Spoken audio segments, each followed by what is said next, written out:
Indeed, this worldly life's no more than a pastime and pleasure's vain. The final hope, that's life for sure. With their knowledge, this much attain.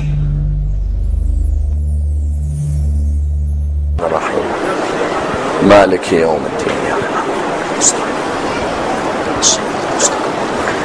صراط الذين أنعمت عليهم غير المغضوب عليهم ولا الضالين.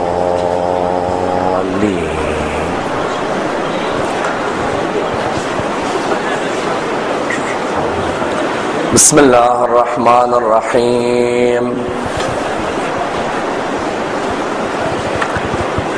الحمد لله رب العالمين، والصلاة والسلام على سيدنا وعظيمنا وحبيب قلوبنا وشفيع نفوسنا أبي القاسم محمد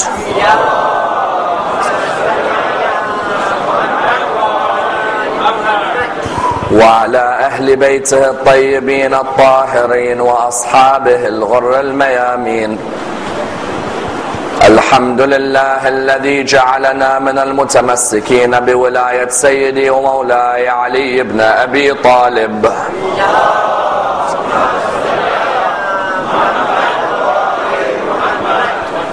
الحمد لله الذي هدانا لهذا وما كنا لنهتدي لولا أن هدانا الله.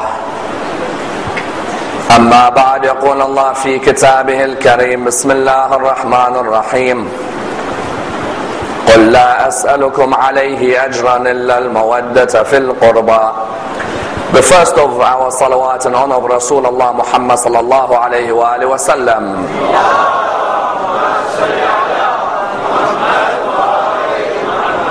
The second in honor of Amir al-Mu'mineen Ali ibn Abi Talib.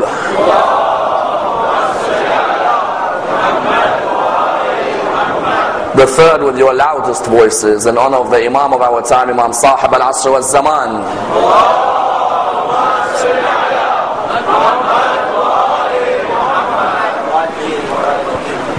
Respected scholars, brothers and sisters, Assalamu alaikum wa rahmatullah wa barakatuh. Imam Ali ibn Abi Talib, salawatullah wa salamuhu alayh,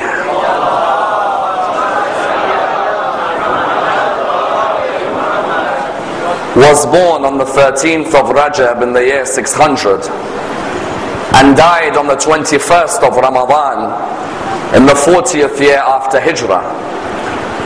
He occupies a prominent position within the religion of Islam as being revered as one of the greatest leaders in Islamic history, a man from whose life many extraordinary lessons may be learnt and many examples may be derived, and a man who was seen as the embodiment of knowledge, generosity, valor and bravery, as well as dedication towards the religion of Islam.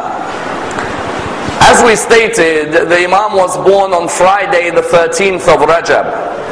His parents, Abu Talib and Fatima bint Asad, were both followers of the Abrahamic monotheistic way. There was a group of believers who were living in Mecca in the early days who were followers of the message of Prophet Ibrahim alayhi salam. What they would be classified with the word Hanifs. They would be following the way of Ibrahim and all the messengers who came after Ibrahim.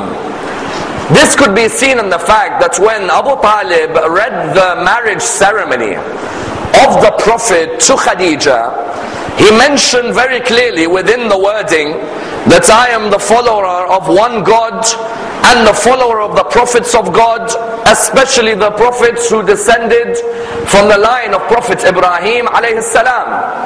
Therefore you had Abu Talib and Ali's mother Fatima bint Asad were both Abrahamic in terms of their belief.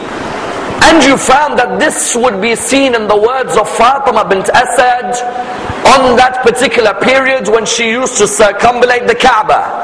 Because you had two types of people who may have circumambulated the Kaaba at that time.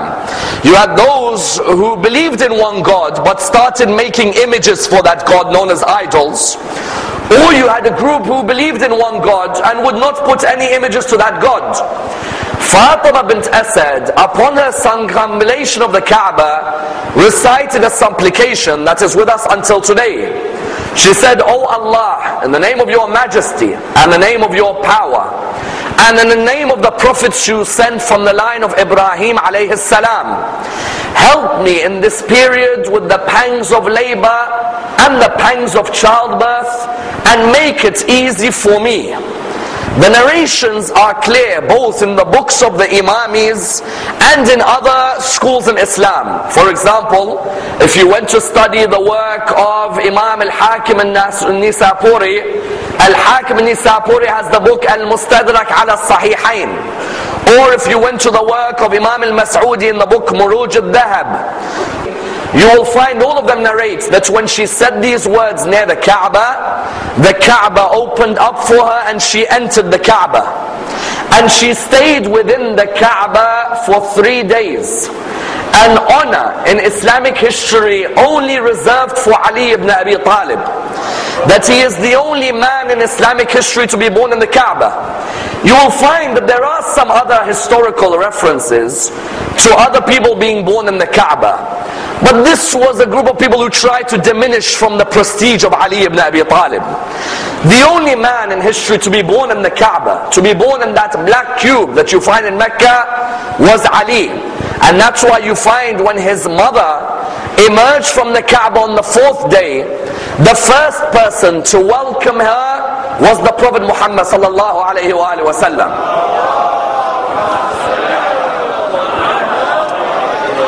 The Prophet welcomed her, he took Ali from her hands, and the Imam himself would narrate that from that day, throughout his childhood, the Prophet would embrace Ali.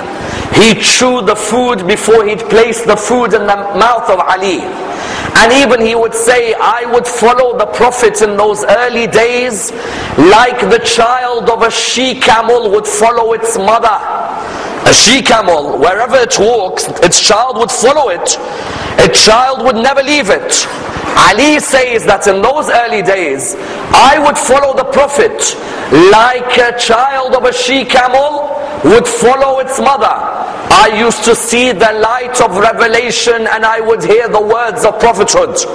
When the religion was only 3, it was me, Khadija, who were always alongside the Prophet. In other words, from an early age, you saw that Abu Talib gave away his sons and his children towards the religion of Islam. Because Imam Ali had 3 elder brothers. His eldest brother was Talib, hence Abu Talib. Talib died at the age of 55. Then the second eldest brother was Aqil. Aqil died at the age of 93. Then the third eldest brother was Ja'far, who died at the age of 40.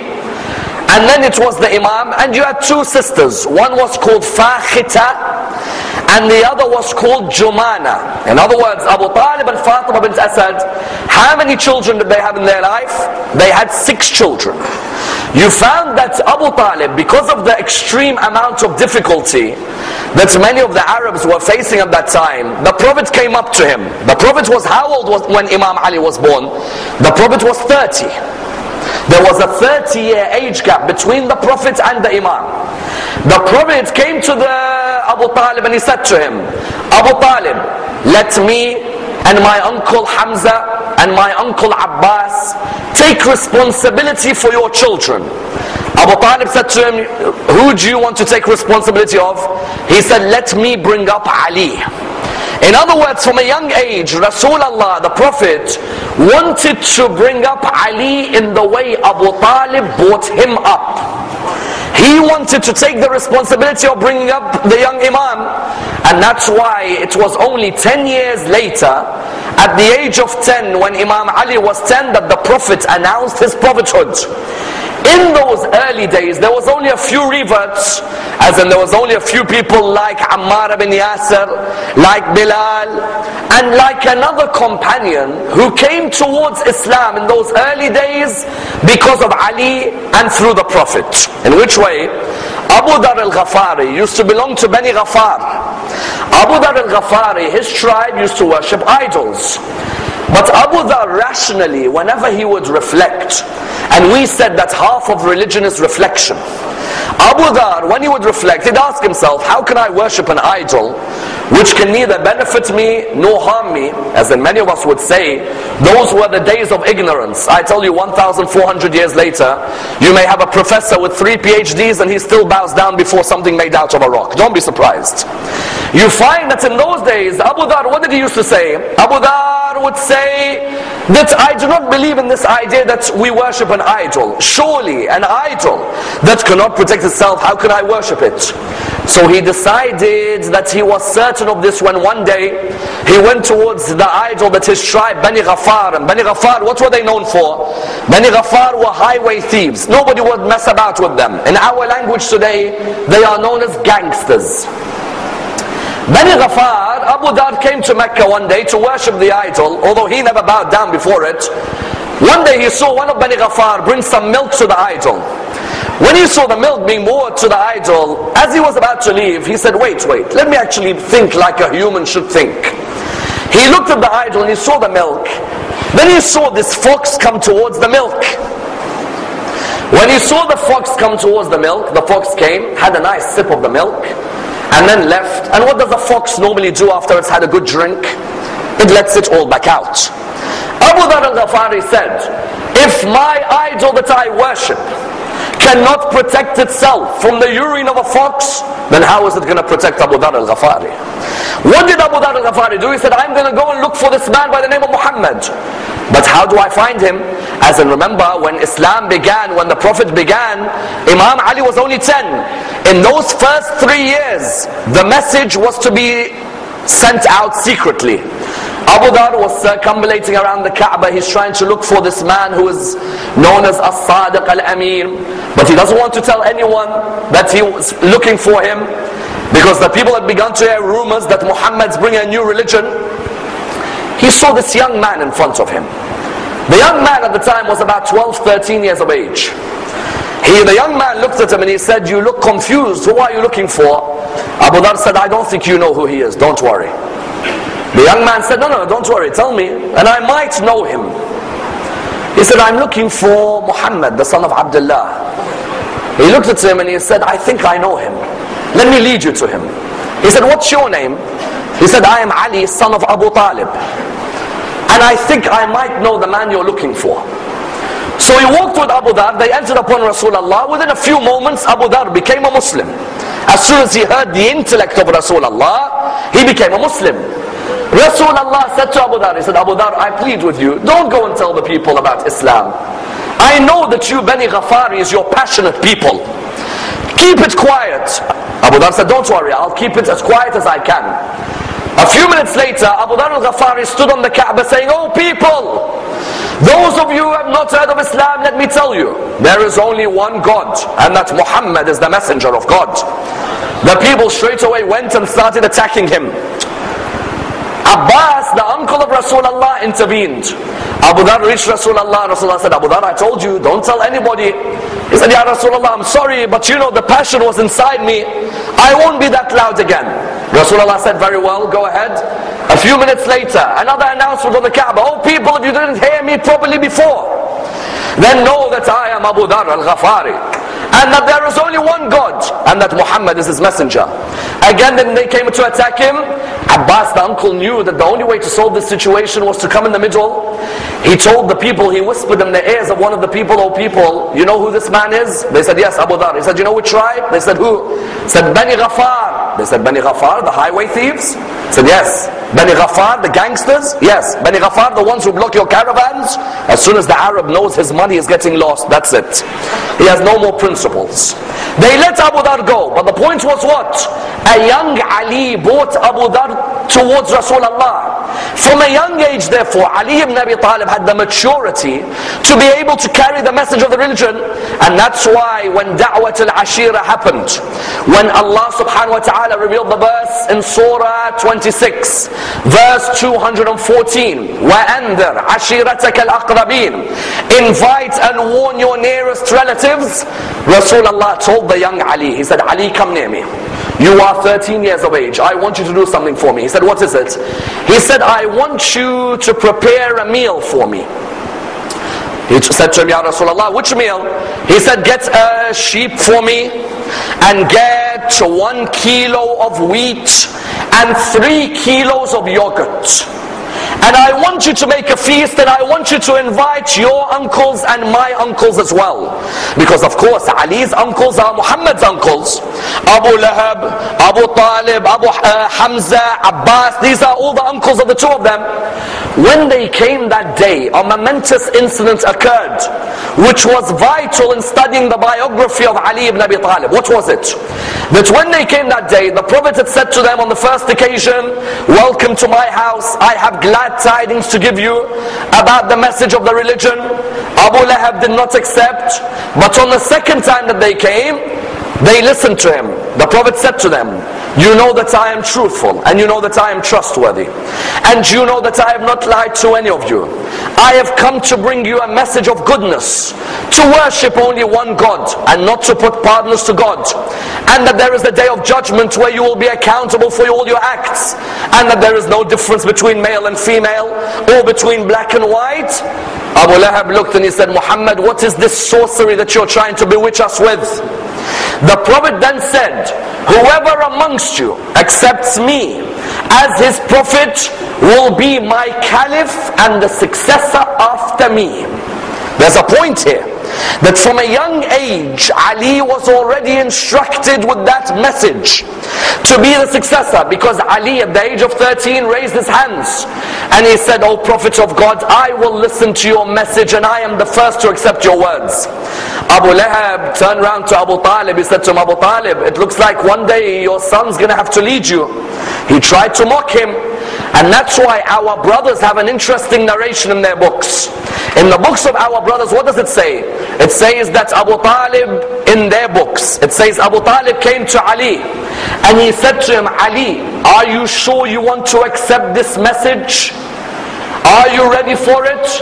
Ali replied at that young age, full of maturity, by saying, oh my father, Allah did not ask me when He created me, therefore I don't need to ask anyone when I am submitting back to Allah subhanahu wa ta'ala. And that's in the books of our brothers, that Ali at that young age had the maturity to understand the message of the Prophet. Not only had the maturity, but the Prophet mentioned from that day, whoever accepts this is my successor and the caliph after me. In other words, those who would go to Ghadir later on to prove that Ali was the successor as the caliph, on the contrary, Da'wat al-Ashira, Ali was a young age, already there was the sign of Ali. And that's why at that young age, the Prophet would constantly give him duties in order to allow him to mature into the development within the religion. Notice Ali at the age of 24, when the whole of Mecca has decided to combat the message of the Prophet. The Prophet, at that age, Ali was 23, 24 years of age, the Prophet comes to Ali. He says to him, Ali, they have decided that they want to kill me. But not one of them, no. A number of them are going to come together and kill me. So would you do a task for me? Ali said to him, O Prophet of God, what is the task? He said to him, the task is that I want you to sleep on my bed. Are you ready to sacrifice your soul for the message of the religion of Islam? Do you know what the reply is? The reply is a reply for someone at 23, an immense reply. He looked at him and he said, Ya Rasulullah, will you be safe? He replied to him, yes I will. He said, then my soul is dedicated to your soul, and my spirit is dedicated to your spirit. And then he went back into his room into prostration and 3 times said, Shukran lillah, Shukran lillah, Shukran lillah. All thanks is to Allah, all thanks is to Allah, all thanks. Because he said, this is a night which God has honored me, where He has allowed me to sacrifice my soul for the religion of Islam. That night when they came, they tried to attack. They saw Ali sleeping in the bed of his Prophet. After that, the Prophet had said to him, Ali, the next day, I want you to perform a task. He said, what is it? He said, there are a number of my enemies who have deposited their trusts with me. I find no one better in this religion but you to return the trust back to them. That's why I remember Hanbala, the son of Abu Sufyan, heard that Ali had remained behind and was giving everyone their trust back. Hanbala, the son of Abu Sufyan, came to Umar ibn Wa'il. Hanbala said to Umar, he said, Umar, I'll give you my mother Hind's necklace if you walk up to Ali ibn Abi Talib and say to him that we deposited 100 mithqal of gold with Muhammad. Umar said, but we didn't. He said, Ali is not going to know. He's only 23 years of age. All Muhammad told him is, anyone who demands something from you, give it back to him. And if you do this, I'll give you my mother Hind's necklace. Umar said, very well. Umar came towards Ali that day after Ali slept in the bed of Rasulullah. He said to him, Ali, you owe us something from Muhammad. He said, what is it? He said, you owe us 100 mithqal of gold. Ali looked at his list. So what's your name? Said Umar ibn Wa'il. And who else do I owe? Hanbala bin Abu Sufyan. He said, so Abu Sufyan deposited something with Rasulullah? He said, yes. He said, so you want 100 mithqal of gold from me? He said, yes, you're the one Muhammad has chosen that you've got to return the deposits. He said, very well. Do you have any witnesses? He said, yes. He said, who? He said, Abu Sufyan, Abu Lahab, Abu Jahl and Walid. MashaAllah, the best list of witnesses you can have. Ali left him and he said, I'll go and ask each one of them. Let them give me the time of when exactly it was that they had deposited. So he went to Abu Sufyan and said, Abu Sufyan, had you deposited 100 mithqal of gold with Muhammad? Abu Sufyan said, no, I don't remember anything. He said, Abu Jahl, did you see 100 mithqal of gold being deposited? He said, yes, I saw it. It was in the morning. Abu Lahab, did you see 100 mithqal of gold? He said, yes, of course. He said, when was it? He said, in the evening. The fourth person, when was it? He said, it's clear, it was at sunrise. All four of them gave different answers. Ali said very clearly, you are lying towards me. But the point was that Ali was given that responsibility. Rasulullah had already left and he had gone towards Medina. When he had left, Ali had a responsibility number 3. After sleeping in the bed, after returning the trusts, he had to take the Fatimas to Medina with him. Who did he take? He took Fatima, the lady of light, the daughter of the Prophet. He took his mother, Fatima bint Asad. He took Fatima, the daughter of Hamza, his uncle. And they went towards Medina. And I tell you something, many people do not acknowledge how unsafe the journey was for Ali ibn Abi Talib. Many people think Rasulullah and Abu Bakr had an unsafe journey. They do not realize that when they couldn't catch up with Rasulullah, they put their eyes on Ali. And it was that journey when they realized that they had a warrior on their hands who none of them will ever face in war. Because Ali ibn Abi Talib, on his way to Medina, do you know when he reached Medina, he met Rasulullah before Medina at Masjid Quba. Those of you who've been to Hajj will know about Masjid Quba. All of you have to visit Masjid Quba at that period. Masjid Quba, Rasulullah was at Quba, he was going to go to Medina. They said to me, Ya Rasulullah, why don't you leave for Medina? He said, how can I leave without the son of Abu Talib alongside me? I'm going to wait here until Ali reaches me. Do you know when Ali ibn Abi Talib reached, his whole body was full of blood. They had ambushed him and he himself stood up for the Fatimas. You think Fatima al-Zahra would marry any man? She saw Ali ibn Abi Talib defend her so valiantly even before he had married her. His body was full of blood. And it was during that journey that he made it clear, I do not mind me alone fighting all of you, because I know I will come out victorious. And that's why as soon as he reached Medina, Rasulullah did 2 things for him to honor his position. The first thing Rasulullah did, he made a brotherhood between the Ansar and the Muhajirin. The Muhajirin were the migrants who left Mecca to go to Medina. The Ansar were the people of Medina. Rasulullah didn't want any tension between the two of them, so he brought the two of them together and he gave each of the Muhajirin an Ansari partner. It was known as the Pact of Brotherhood. For the Muhajirin, for example, Abu Bakr, he gave Kharij ibn Zuhair al-Khazraji. Umar, he gave Aitan ibn Malik. Uthman, he gave Al-Aws ibn Thabit. The people asked, Ya Rasulullah, who is your partner? Who is your brother? He said, for me only Ali ibn Abi Talib. He said, Ali is to me like Aaron was to Moses, except that there is no prophet after me. Then number two, there were many of the companions whose houses were in Mecca or in Medina. All their doors would open to the mosque. Allah ordered that every one of those doors is to be closed except the door of Ali and Fatima. In other words, there was a distinction given to Ali, and you find the son of Abu Talib from a young age, in his first battle for the religion of Islam at the age of 24, in the battle of Badr, then the battle of Uhud, then the battle of Khandaq, then the battle of Khaybar, showed a distinction like none others on the battlefield. I tell you, in Islamic history, they tried to give you many names for great warriors. There is not a single warrior in Islamic history who came near the dust of Ali ibn Abi Talib. Ali ibn Abi Talib on the battlefield had a distinction. Someone will say, what's the distinction? At Badr, half of the opposition were destroyed by Ali ibn Abi Talib.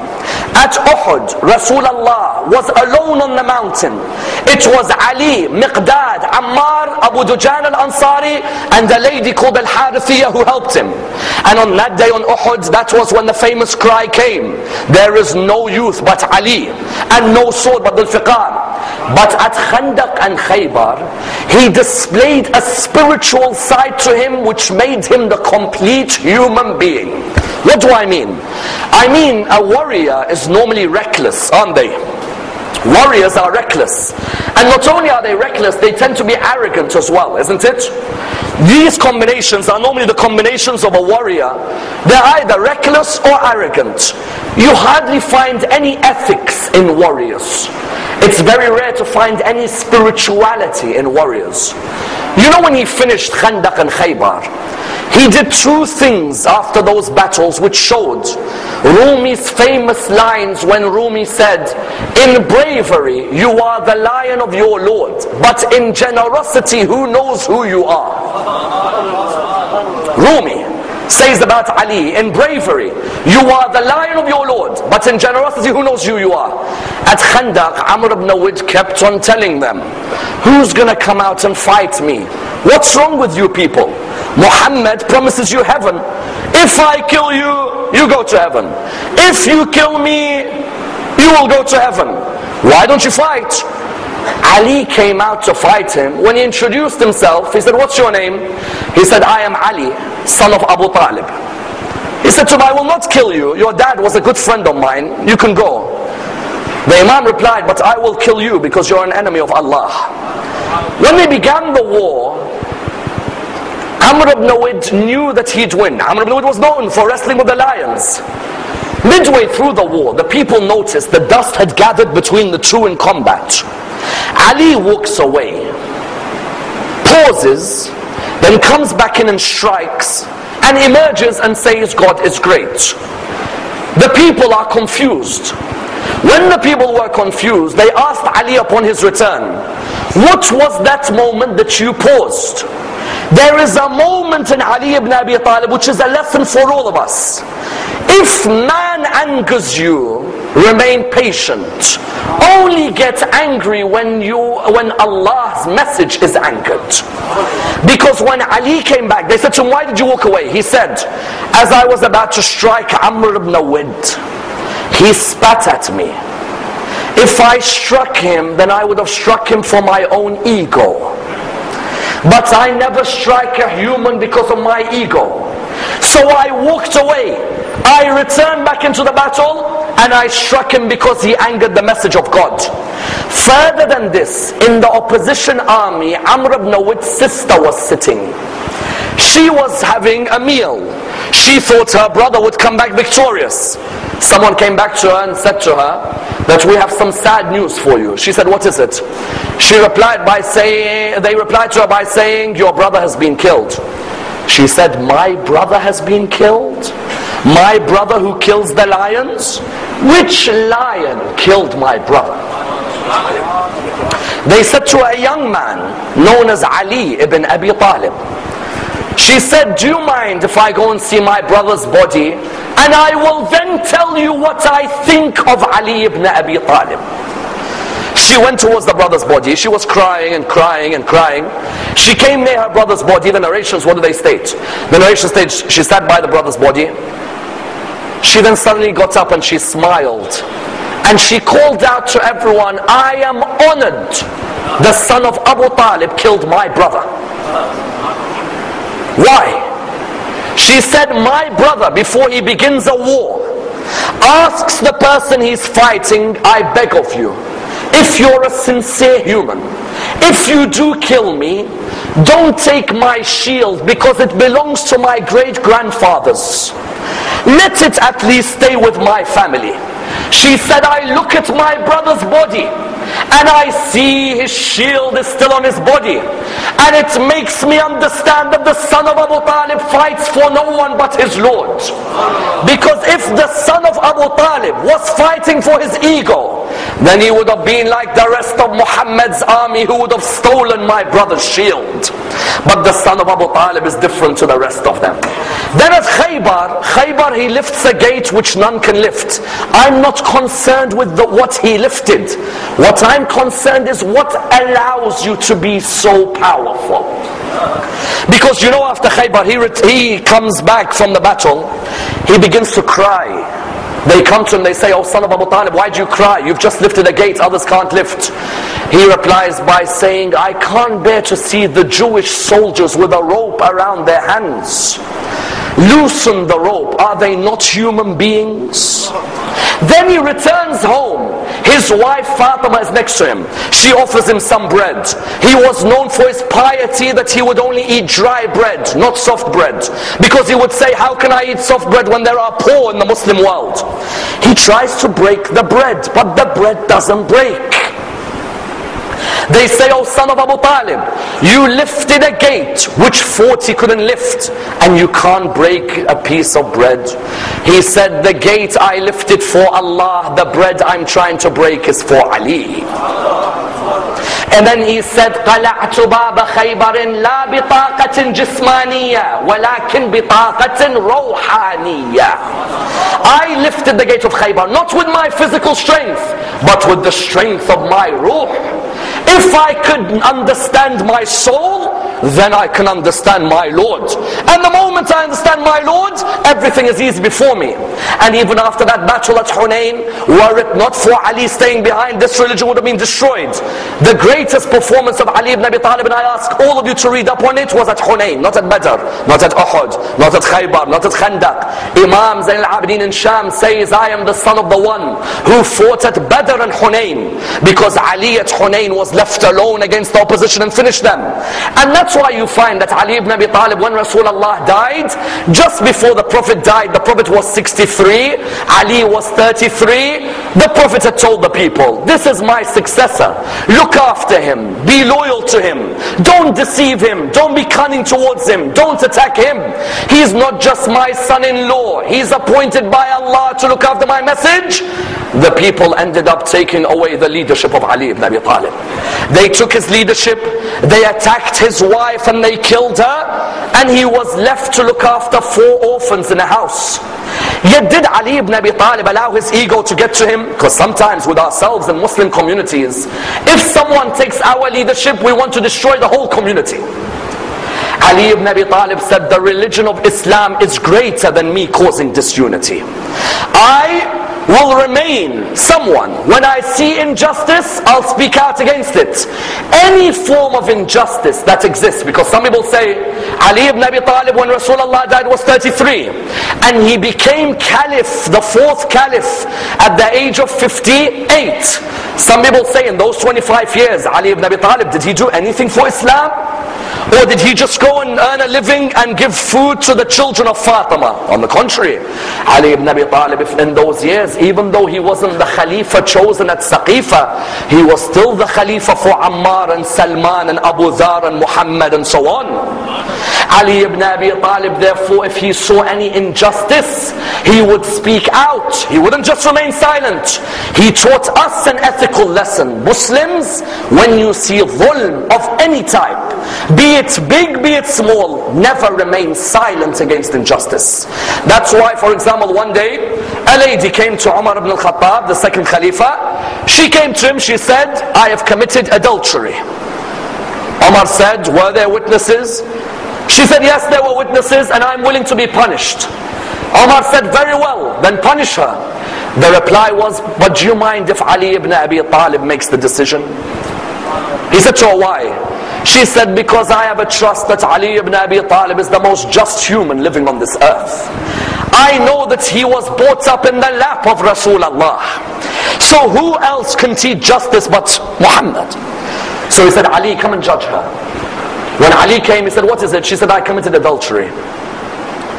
Ali said, what was the circumstances? She said, I have no food for my children. And I went to ask one of the rich men of the area.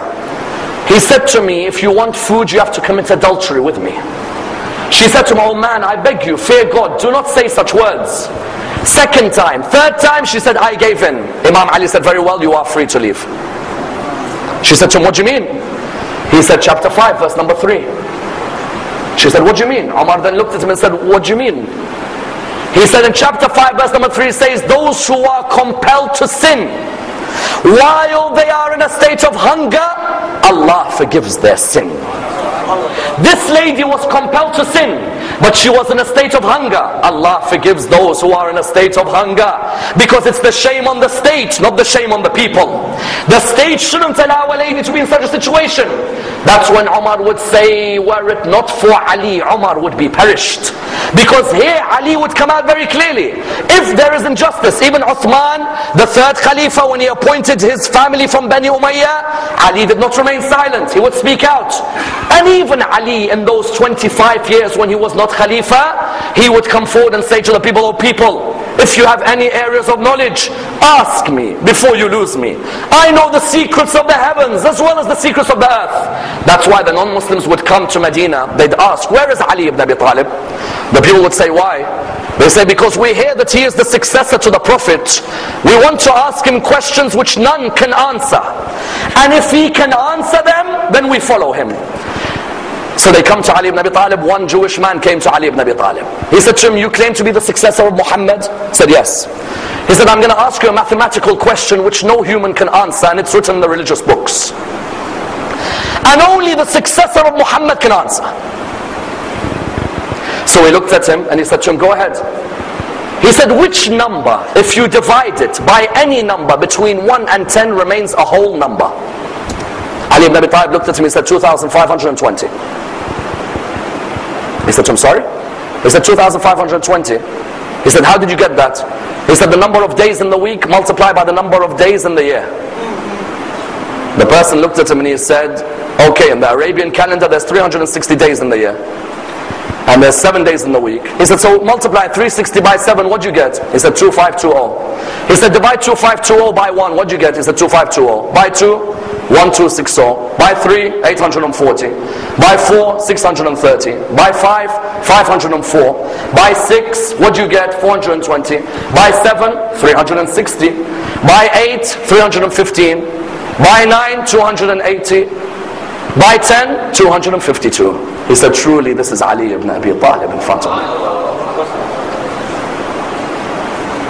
2520 divided by any number between 1 and 10 is the only number in the world that comes out whole. And you found that people would come and ask for knowledge until he became Khalifa. And you know what the tragedy in this religion is? We didn't use Ali ibn Abi Talib like we could have. 4 years Khalifa, 3 civil wars fought against him. And I tell you, in each of those civil wars, each one of them, the dignity that he displayed is a message for each Muslim in the world today.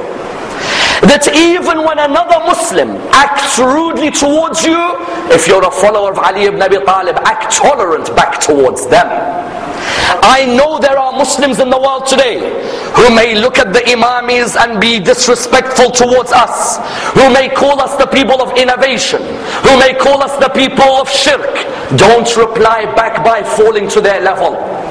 Maintain your dignity like your Imam maintained his dignity. At Jamal, he sees the lady is leading him as the wife of Rasulullah. Others around him are saying, show disrespect. He says, never. When he came towards Malik al-Ashtar, he says, Malik, do you see her? She's sitting on the camel. Malik said, yes. He said, I want you to go and cut the feet of the camel. Then he told another companion, when she falls, I want you to hold her body. Malik went, He cut the feet of the camel. As soon as she fell, the other companion held her body.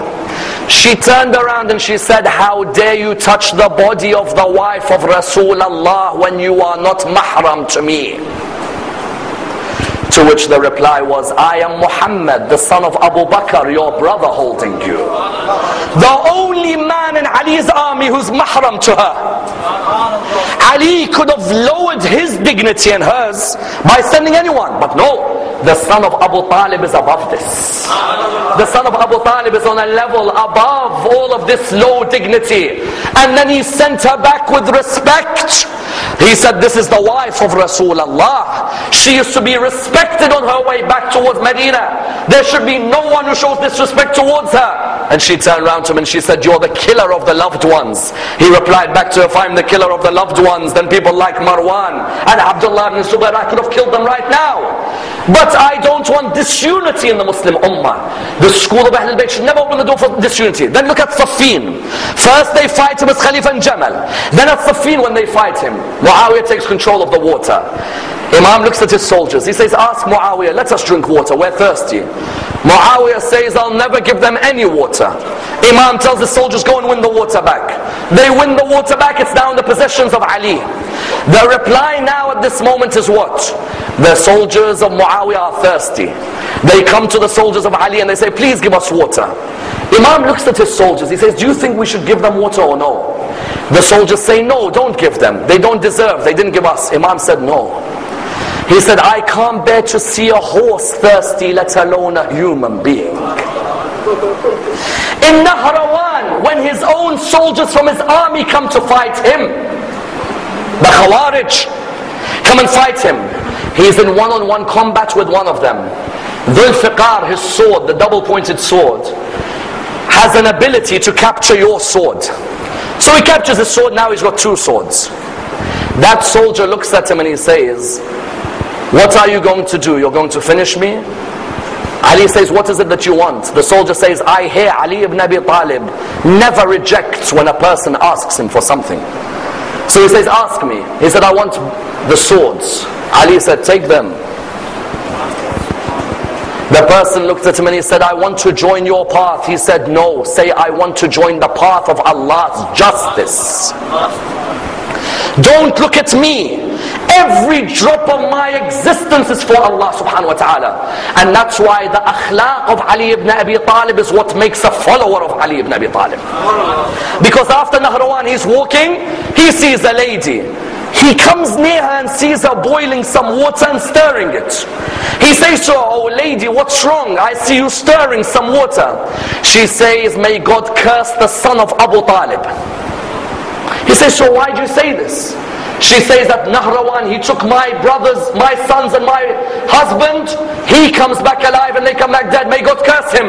If I were to meet him one day, I'll tell him how much I hate him. He said to her, oh lady, and how are you now? She said, look at me, I have orphan children, no one to help. You know what he did? Every morning he'd go and carry the wheat and he'd come and bake the bread. Would you reply like that to someone who curses you honestly? And we call ourselves followers of Ali? He would come until one day her daughter had returned. When her daughter had returned, Ali ibn Abi Talib, the daughter had come in. She saw Ali leaving. Salamu alaikum, alaikum salam. She was mesmerized. She turned around and she looked at her mother. She said, Mom, did you see who walked in? Did you see who was here? The mother says, I don't know. A very generous and humble man, but I don't know his name. She said, that was Ali ibn Abi Talib. She looked at her, she said, that's Ali? I said, yes. She said, I've been cursing him every morning in his face. She ran back to him, she said, oh son of Abu Talib, forgive me. I did not know your true character. He said to her, oh lady, forgive me if I ever hurt you in the face of Allah subhanahu wa ta'ala. Akhlaq of Amir al-Mu'mineen. Today, when we have an issue with someone, they curse us, we keep that hatred with us forever. Whereas Ali would teach us, no, don't keep that. And that's why while Khalifa, nobody loved and respected Ali ibn Abi Talib like non-Muslims. His Muslims were killing him, were fighting him. Ali ibn Abi Talib, the Christians and the Jews loved him and mourned him. Imagine. that when Ali has a famous line in his letter to Malik al-Ashtar, which Kofi Annan in the United Nations said is the greatest letter of government ever written by a human being. Imam Ali's letter to Malik al-Ashtar in Nahj al-Balagha. Imam Ali tells Malik, know that people are of two types. They are either your brothers in faith or your equals in humanity. And in another line he says, and this line should be cemented on the walls of our mosques, know, O Muslims, our enemy is not the Christians or the Jews. Our enemy is our own ignorance. When he walks past the church, his companion says to him, I wonder how much polytheism is being done by the people of the church. Imam says, I wonder how much monotheism is being worshipped. One looked at the cup half empty. Ali would look at the cup half full. When he'd walk in the street, if there was a Christian begging, Ali would say, why is this man begging? When he was young, we'd look after him because he was working for us. Now he's old, no one looks after him. I will not move from my position until one of you promises to sponsor this Christian. And that Jewish man who cried for Ali when he heard he died, they asked him why. He said, I was walking towards Kufa with a stranger. And I was walking towards my home with this man going towards Kufa. This man was a stranger. We started talking. I told him I'm Jewish. He said he is Muslim. We kept on talking and talking. Today Muslims, as soon as they see someone Jewish, they generalize that all the Jewish people are wrong. All the Jewish people are bad. Whereas I tell you, sometimes you may find a Jewish person that's got more humility than some of our own people. He says, I was talking with him. I said, I'm Jewish, he's Muslim. We're talking and talking and talking, and I remembered in the beginning of the conversation, he said, I'm going to Kufa. But now we had gone past Kufa, going towards my house. So I turned around to him, I said, oh man, you said you're going to Kufa. Why are you still walking with me? He said, because in Islam we have been taught that the right of the person who travels with us is that we do not leave them until they give us permission. You never gave me permission. So I kept on walking to your house. He said, go ahead, I give you permission. Today I have learnt about your religion through your morals. The narration states that Jewish man, as Ali left, his Jewish friend came up to him. He said, how did you form a relationship with him? He said, what do you mean? He said, do you know who that was? He said, no, just one of the Muslims who lives as part of the empire. He said, that's the head of the empire. He said, Ali ibn Abi Talib? He said, yes. He said, the caliph of the whole Islamic state? He said, yes. He said, why did he come near the Jewish areas? He said, would you believe, he said to me, the rights in Islam of a traveler is that you have to wait for their permission before they let you go. That morals of Ali ibn Abi Talib would continue until the day he died. And that's why after Ibn Muljam struck him, tell me which human being says, give water to my killer, he is thirsty? Which human says, feed my killer what you're gonna feed me? Which human says, give shelter to my killer in the way you've given shelter to me? Ali ibn Abi Talib, the human being, is an example for each and every one of us in our life. And that's why his legacy can be seen where? Malik died for Ali. Hujr bin Adi died for Ali. Muhammad bin Abi Bakr died for Ali. Qambar died for Ali. Kumail died for Ali. Maytham al-Tammar died for Ali. Amr bin Hamaq al-Khuza'i died for Ali. There's not a single human except Rasulullah who so many humans have given their lives because of the human being that he was. Rajiv Gandhi would say, I would never enter a cabinet meeting in my government without a new minister being given Ali's letter to Malik al-Ashtar. Rajiv Gandhi. Kofi Annan would say, that letter to Malik al-Ashtar is the greatest letter anyone has ever written. Ralph Emerson, the famous American philosopher, would say, no human can understand the essence of humanity like Ali ibn Abi Talib. How? He says, look at the mixture on one human being. In 1 minute he's a warrior, the next minute he's a leader, the next minute he's a man of knowledge, the next minute he's a man of philosophy. Have you seen a human being as rounded? He says, look at his words. Which human says, O mankind, you came from a drop of semen and you leave as a piece of dust. You don't know when you came and you don't know when you're going. So why do you walk around like you know everything? He says, which human would say, mankind, know yourself, then you'll know your Lord? He says, which human would look at the peacock and say, the peacock is the clearest sign of an arrogant creation which is insecure? Because a peacock makes you look at its feathers because it's insecure about its skinny legs. Which human being has understood the essence of worship that he says, God, I do not worship you because of my fear of hell, because that's the worship of a slave. And I don't worship you because of my love of heaven, because that's the worship of a businessman. I worship you because you are worthy of worship. That's the worship of a free man. Look at du'as like Kumayl, like Mashlul, from the tongue of Ali ibn Abi Talib.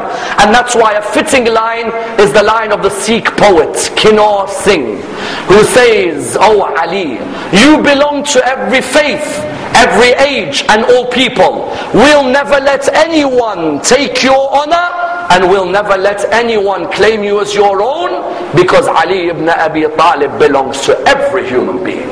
We pray to Allah subhanahu wa ta'ala to raise us with Ali ibn Abi Talib, and to allow us to be amongst his companions and those who follow his message. Allow us to receive his intercession in this world and the hereafter. Inshallah, tomorrow we will continue the biography of Imam al-Hussein. For as you know, Imam al-Hassan will be on the last night of the majalis in his wilada. Tomorrow will be the biography of Imam al-Hussein. Wassalamu alaikum wa rahmatullah wa barakatuh.